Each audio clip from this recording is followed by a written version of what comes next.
Leprechaun on the Loose. Written by Marcia Thornton Jones and illustrated by Sid Moore. A leprechaun was loose in the classroom, and Sydney was the only one who knew it.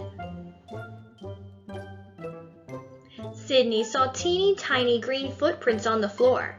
He followed them to the table where Mrs. Yoder had cupcakes for their St. Patrick's Day party. Sydney peeked inside the box. All the green icing had been licked off the cupcakes. Sydney set out to find that leprechaun. It was plain bad luck when he stepped on his own shoelace. Oof! Whoosh! Splat!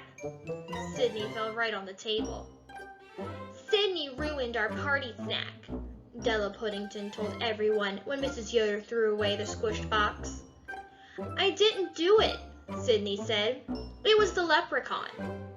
An itty-bitty hee-hee-hee came from behind the fish tank, but Sydney was the only one who heard it.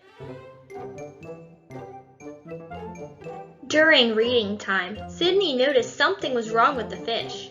He sneaked to the back of the room and looked into the tank. The leprechaun was swimming the backstroke, and the fish definitely were not happy. Sydney dove after the leprechaun. Plop, kerplunk, sploosh! Water soaked the table. Sydney ruined our decorations, Della cried when Mrs. Yoder threw away the soggy paper shamrocks. I didn't do it, Sydney said. It was the leprechaun.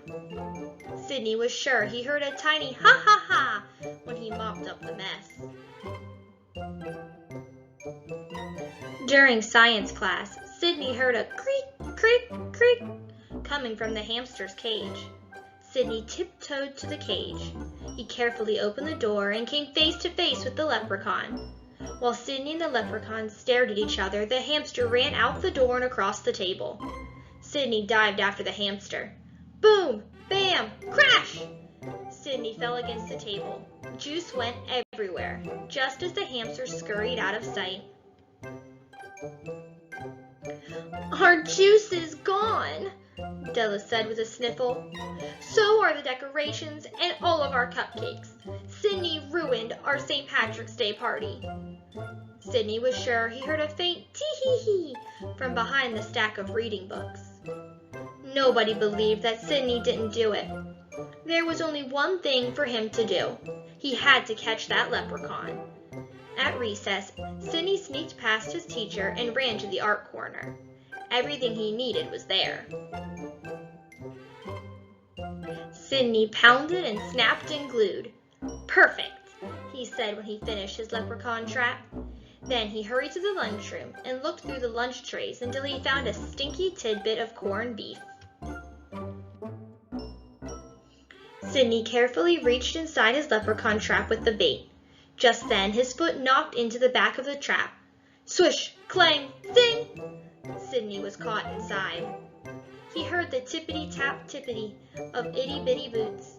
I do believe I've caught me a boy, that I have, said the leprechaun with a grin. Let me out, Sydney begged. The tiny man scratched under his tall green hat. Now why should I be wanting to do a thing such as that? Sydney thought fast. Come closer and I'll tell you a secret, he said. Secret? I love secrets, said the leprechaun as he inched forward. That's when Sydney made his move. He reached out and tickled the leprechaun right under the chin. Ha ha ha ha! Hee hee hee! Ho ho ho ho! The leprechaun fell down and hit the trap door. The door flew open. Sydney rolled out and pushed the leprechaun inside. Swing, clang, sing! I've got you, Sydney yelled. Now I can prove that you ruined the party, not me. Party? Said the little man. I'll make you a deal. Let me go and I'll save the party. Then I'll be gone and you'll never see me again. How can a leprechaun save our party? Sydney asked. With me treasure, of course. Should he keep the leprechaun and prove he didn't ruin everything? Sydney wondered. Or should he let the leprechaun go home and save the party for all his friends? Sydney was running out of time. His class was right outside the door. He had to decide. "Quick, tell me where your treasure is," Sidney said. He leaned close and the leprechaun whispered in his ear. Sidney knew a deal was a deal. He opened the trap door and watched the leprechaun climb out. The leprechaun turned one last time and tipped his hat at Sidney. Then the teeny tiny man slipped out the window and was gone.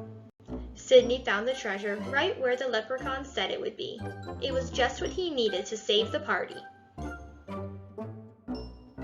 The class cheered. Even Della Puddington smiled at Sidney. Mrs. Yoder wasn't mad at him anymore, even if she didn't quite believe where Sidney got the party supplies. Sidney was finally able to forget all the trouble the leprechaun had caused. Then Sidney heard something terrible. "Excuse me, lad," said a tiny voice from behind Sidney's box of crayons. "I'm looking for me brother. Have you seen him anywhere?"